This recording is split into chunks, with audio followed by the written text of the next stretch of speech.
Olá!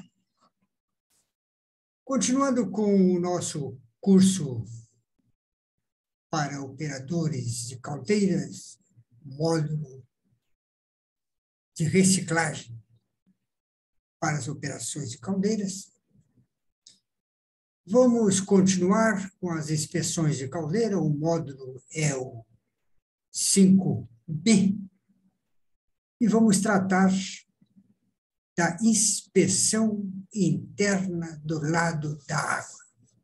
Vamos compartilhar. Compartilhando. Vamos colocar no modo da apresentação PowerPoint. Vamos ajustar a tela. Se conseguimos aqui, aumentando aqui. Bom, então, o módulo 5B, inspeção do lado da água. Exame interno do lado da água.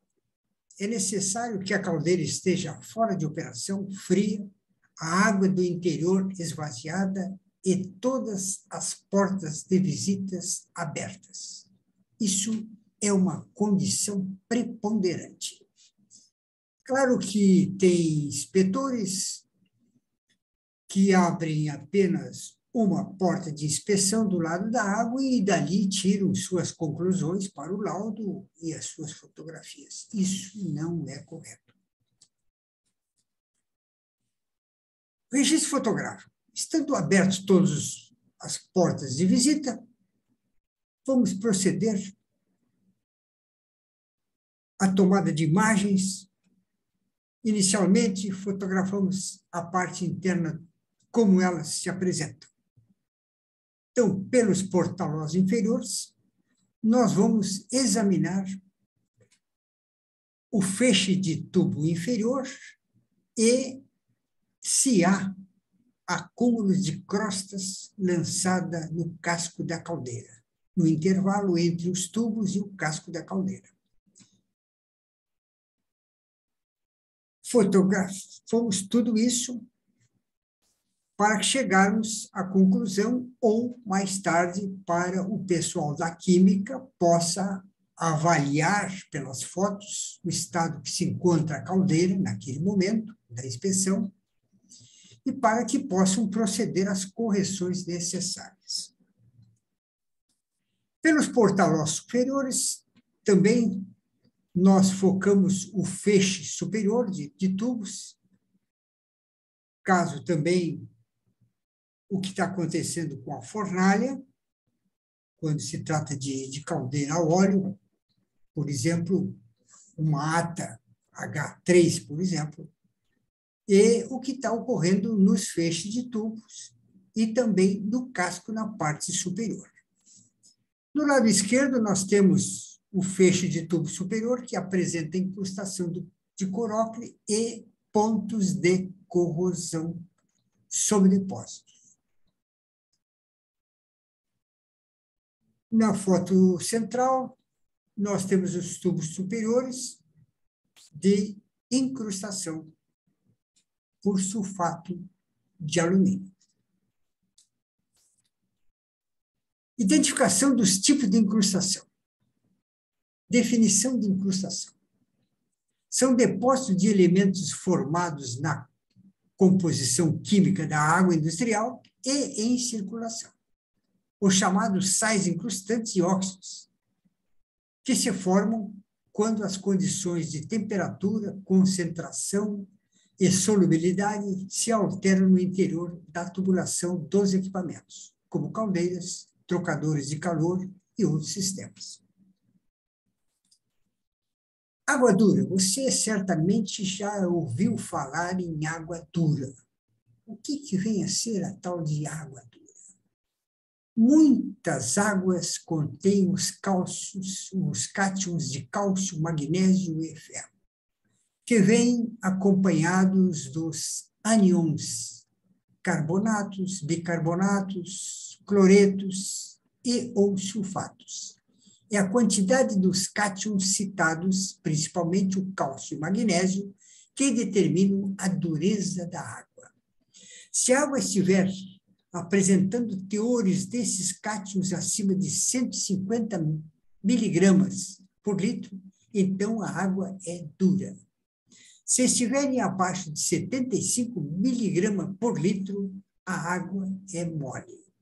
Se for entre 75 e 150 miligramas por litro, a água é moderada. Vamos encostar aqui, porque a imagem está interrompendo. Tubos incrustados. A presença de incrustação pode ter características extremamente isolantes, impedindo a tão necessária refrigeração dos tubos. Com essa incrustação, aumento de consumo de combustível, além de formação de áreas propícias à corrosão e ruptura dos tubos por fluência. O que vem a ser a fluência? Na matriz metálica, nós temos moléculas de ferro e moléculas de carbono. Essa é a composição do aço que forma a caldeira. Por exemplo, se nós tivermos um aço com 0,45% de carbono, o resto é ferro, então nós temos um aço com teor elevado de carbono. Nós podemos ter 0,1, 0,2 ou 0,45% de carbono, até mais. Mas quando nós passarmos de 1,5% de carbono, nós já temos aí o ferro fundido. Tá? Então, esse carbono que tem na matriz metálica em torno de 0,3, 0,35% de carbono, que é o carbono do aço, claro que tem outros elementos de liga, o aço que é feito a tubulação das caldeiras. O aço 178 grau A. Bom, nesse aço, nós temos o carbono que está no arranjo molecular do aço. Esse carbono, pelo excesso de temperatura que experimenta o aço nas condições de temperatura elevada, motivada pela incrustação, que não deixa resfriar o tubo, então ele passará dos seus 300 graus aproximadamente, 250 a 300 graus, se tiver uma boa transmissão térmica para a água, ele vai experimentar a ordem de 450 a 500 graus aproximadamente. E isso faz com que o carbono que está no meio das moléculas de ferro, ele migre para a superfície onde está o calor. Isso chama-se fluência. E quando ele chega na parte periférica, ele queima ou se separa da matriz metálica.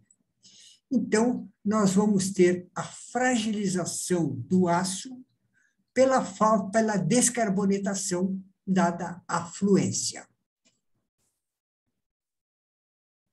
Incrustação por óxido de ferro. Nas fotos, nós temos a incrustação por óxido de ferro. Ela é uma cor ocre. O ferro, ele pode ser proveniente da água de profundidade, que pode estar contaminada com ferro, ou também pelo retorno de condensado. O ferro, nas condições, ele é o aglutinante, ele é o cimento que vai formar a incrustação com outros materiais. Pode ser lama, pode ser sílica, pode ser cálcio, magnésio, etc. Mas ele vai ser um cimento. Então, a característica dele é uma cor ocre, como nós apresentamos nas fotos. Incrustação de óxido de alumínio proveniente do tratamento de água em ETA, estação de tratamento de água. Isso ocorre, às vezes, já ocorreu comigo, nós tínhamos uma estação de tratamento que servia toda a fábrica, inclusive a caldeira. Tirávamos a água do riacho, do açude, e essa água era tratada numa estação de tratamento. Quando a água turvava, pela chuva, lodo, alguma coisa assim, o que o operador da ETA colocava mais sulfato de alumínio, mais sulfato de alumínio, mais sulfato de alumínio. Então, essa água ficava saturada de sulfato de alumínio e queria parar dentro da caldeira, incrustando, né, os tubos da caldeira. Né? E as fotos nos apresentam a parte inferior da caldeira e a parte superior, que já é em desprendimento a parte inferior já havia desprendido grande quantidade e a parte superior estava começando, nesse momento, a desprender lamelas de incrustação de dióxido de alumínio. Resultado. Em vista disso, nós colocamos um depósito de água de 20 mil litros, com uma tomada de água para a caldeira a 1 metro do fundo dele, para que a lama sentasse. Nós evitamos o sulfato de alumínio, mas tivemos uma incrustação muito menor, muito menos acentuada, de lama. E assim foi feita a correção. Incrustação por cálcio e magnésio. Bicarbonato de cálcio e magnésio são os responsáveis pela dureza alcalina. Nas fotos, não tão claro como o do óxido de sulfato de alumínio, mas o cálcio e o magnésio tem uma cor clara, característica dele, né? E é um pouco acinzentada. Né? Eu vou fazer um parêntese aqui para explicar o seguinte. O inspetor não é obrigado a identificar o tipo de incrustação. Eu estou identificando para os alunos para que eles tenham um conhecimento a mais sobre isso aí. Mas o inspetor, cabe a ele identificar apenas a presença de incrustação, sendo que a análise dessa incrustação vai ser feita pelos engenheiros químicos que fazem o tratamento das caldeiras. Ok? Que fique isso bem claro. Né? Incrustação tendo como cimento a lama proveniente de água de superfície. Agora sim, nós temos uma incrustação escura, mais ou menos da cor da lama, desculpa. E é uma incrustação que não é tão severa. Ela não é uma incrustação extremamente dura. Mas, dependendo dos outros contaminantes, porque a lama serve de cimento, então poderá ter uma composição com outros elementos, como cálcio, magnésio, sílica, etc. Incrustação por sílica. Normalmente, a incrustação por sílica proveniente de poços artesianos. E ela tem uma cor rosa. Veja na foto do centro um tubo aqua tubular, a incrustação de cor, é uma cor bonita, cor rosa, muito bonitinha.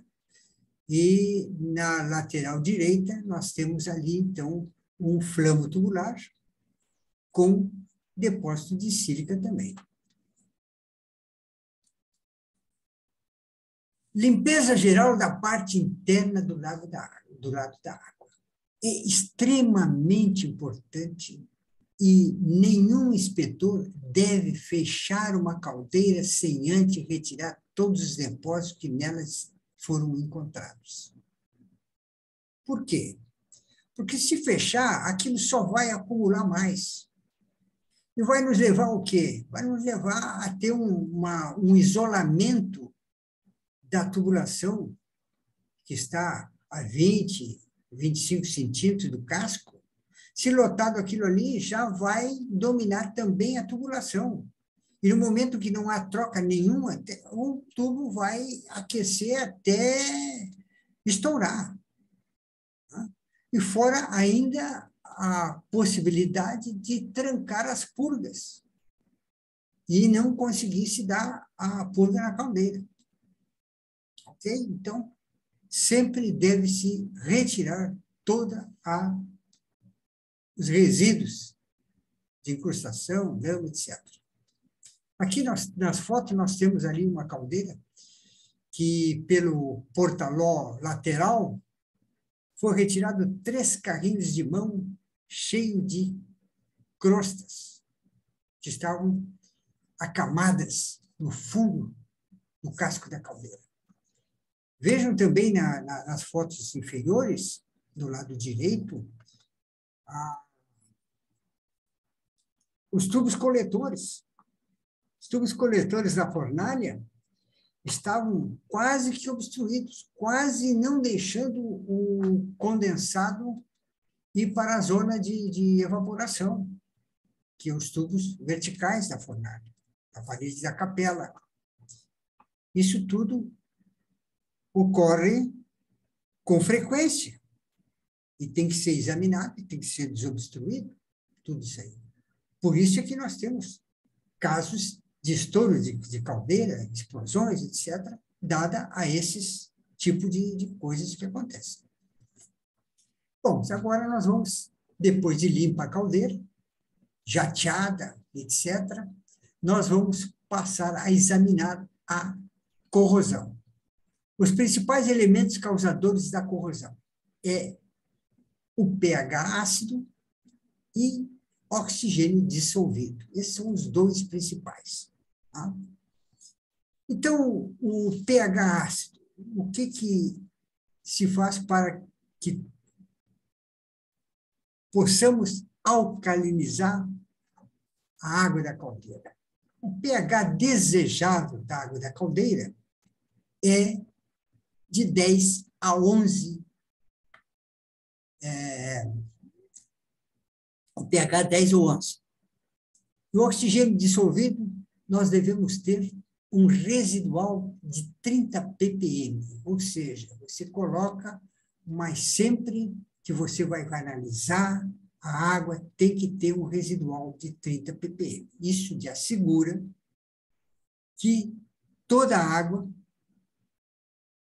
teve o desprendimento do oxigênio dissolvido, que entrou em reação com o sulfito de sódio, o beta-sulfito, né, em síntese. Depois nós passamos a examinar a corrosão sob depósito. Claro que se a caldeira não está incrustada, né, nós vamos examinar apenas a corrosão. Se está incrustada, nós vamos verificar a corrosão sob depósito. Aqui no lado esquerdo, nós temos uma corrosão por pitching. Então, as corrosões que ocorrem na tubulação das caldeiras são de 2 formas. Da forma alveolar ou da forma pontiforme. Qual é a diferença entre uma e outra? A pontiforme, a caverna, né, ela é mais estreita e mais profunda. Já no alveolar, a caverna é mais larga e menos profunda. Então, normalmente, quando nós temos a tubulação com pitching, o pitching é que nem um buraquinho de broca. Ele vaza o tubo e começa a espirrar condensado ali, né? E não é possível continuar trabalhando, porque aquilo vai cada vez aumentar mais. Então, aí que parar a caldeira e obturar aquele tubo. Tá? Fecha as 2 pontas do tubo com uma moeda de aço, né? Solda, ele vai inundar pelo furo, sem problema nenhum. Só que na semana seguinte você vai ter outro, na outra vai ter outro. E assim vai aparecendo, né? Porque quando dá, não é num tubo só, dá em vários, e a sequência vai acontecendo. Só que tem um limite para isso. É de 10 tubos. Nós só podemos ter 10 tubos obturados numa caldeira. Depois nós temos que fazer a substituição dos tubos. Na norma não deixa que mais de 10 tubos sejam isolados. Então, também nós temos agora que raspar as crostas para examinar, né, atentamente o que está acontecendo de corrosão sob depósito. Empolamento por hidrogênio. As áreas afetadas costumam não ser contínuas. Pode ver na foto. Ao penetrar no material, o hidrogênio se transforma no molecular e, com a pressão, o metal vai criando bolhas que, estouradas, geram orifícios e ferrugem. Então, você rompeu aquele mamilo que ali está, por baixo já está a corrosão instalada.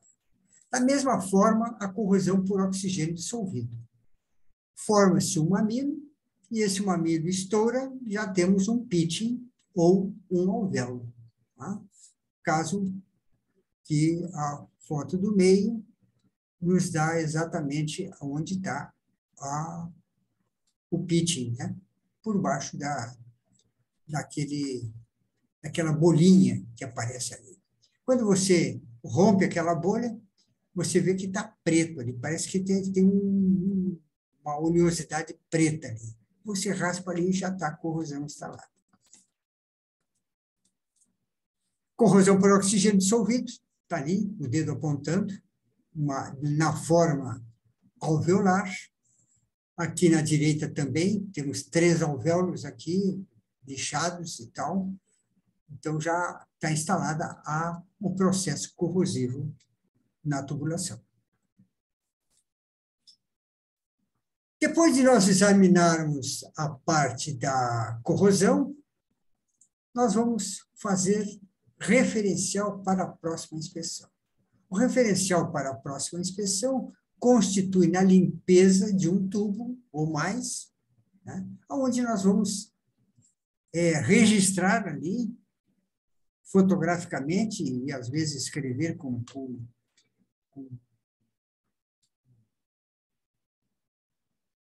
uma caneta especial, quando se fez o referencial. Por exemplo, na inspeção de 2021, se faz o referencial que vai ser examinado na inspeção de 2022. E esse referencial, ele nos dá o quanto naquela última campanha houve de deposição. Então, se você chegar à conclusão que houve uma deposição de 0,2 milímetros,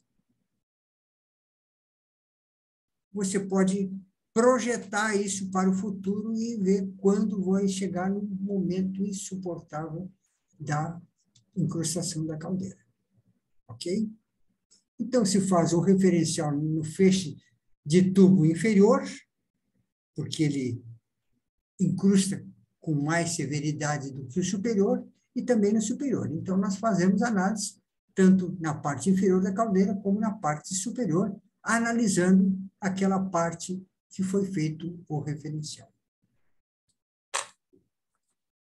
Depois nós vamos proceder ao fechamento dos acessos à parte interna do lado da água. Aqui eu tenho que fazer uma observação que eu atribuo que é muito importante. O inspetor certamente não vai ser ele que vai fazer o lixamento e a retirada das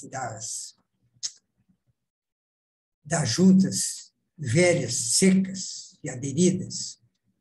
Isso vai ser raspado, tirado tudo.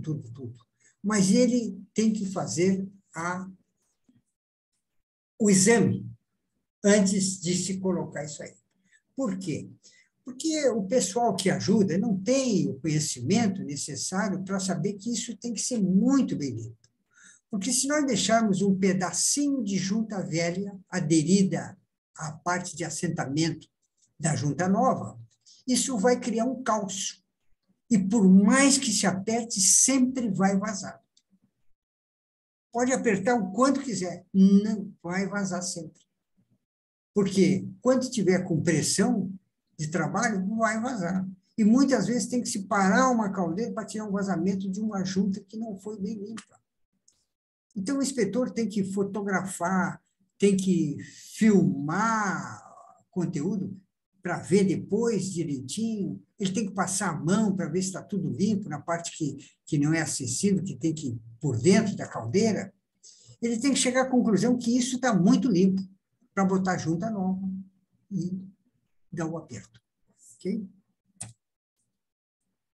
Aí nós passamos, fechada a caldeira, nós vamos encher a caldeira com água, e aí tem um cuidado a mais.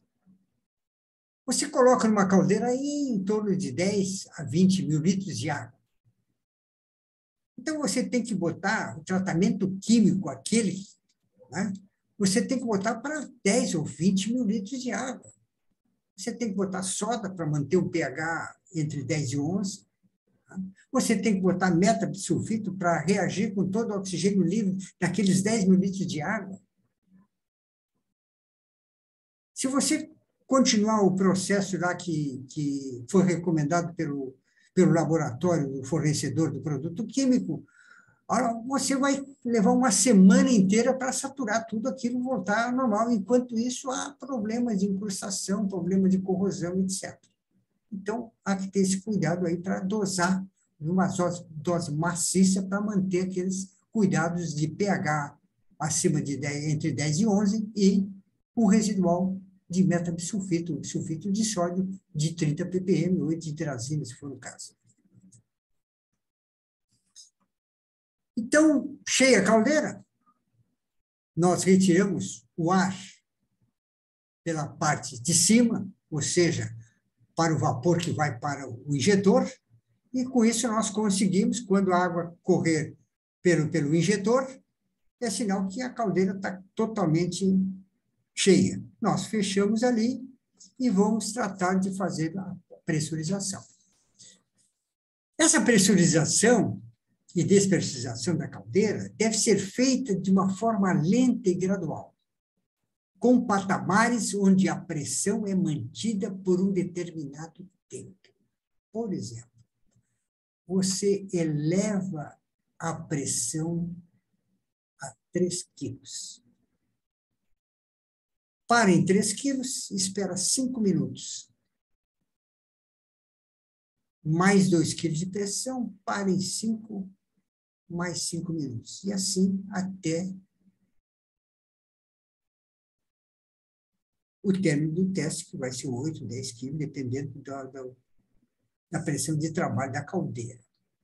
Por que é necessário fazer isso aí? Porque nós temos que dar um tempo para os materiais se organizarem.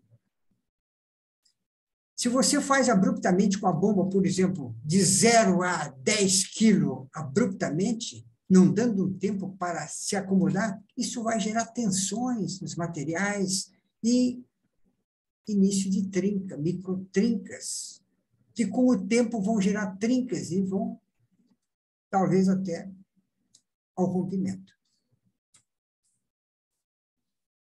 Como fazer o teste de estanqueidade? Nós já falamos, vamos ler agora.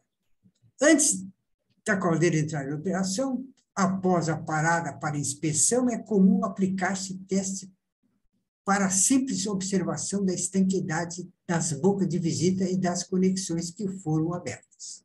Nesse caso, a pressão aplicada deve ser aproximadamente a pressão normal de operação.